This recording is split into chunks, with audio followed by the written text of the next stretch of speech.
آبنائے ہرمز کھلوانے کے لیے متحدہ عرب امارات نے امریکی اتحاد میں شمولیت پر آمادگی کا اظہار کر دیا۔ فائنینشل ٹائمز کے مطابق متحدہ عرب امارات نے اپنے اتحادیوں کو آگاہ کر دیا کہ وہ ایک کثیر القومی بحری ٹاسک فورس میں شامل ہوگا جس کا مقصد آبنائے ہرمز کو دوبارہ کھولنا ہے۔ یو اے ای نے باور کرایا کہ ایران کی جانب سے آبی گزرگاہ پر پابندیوں کے باعث اسے شدید مشکلات کا سامنا ہے۔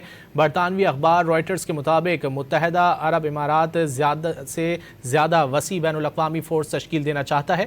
متحدہ عرب امارات نے واشنگٹن اور مغربی اتحادیوں کو بھی اپنے فیصلے سے آگاہ کر دیا ہے۔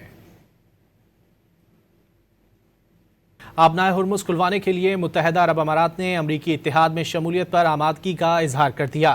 فائنینشل ٹائمز کے مطابق متحدہ عرب امارات نے اپنے اتحادیوں کو آگاہ کر دیا کہ وہ ایک کثیر القومی بحری ٹاسک فورس میں شامل ہوگا جس کا مقصد آبنائے ہرمز کو دوبارہ کھولنا ہے۔ یو اے ای نے باور کرایا کہ ایران کی جانب سے آبی گزرگاہ پر پابندیوں کے باعث اسے شدید مشکلات کا سامنا ہے۔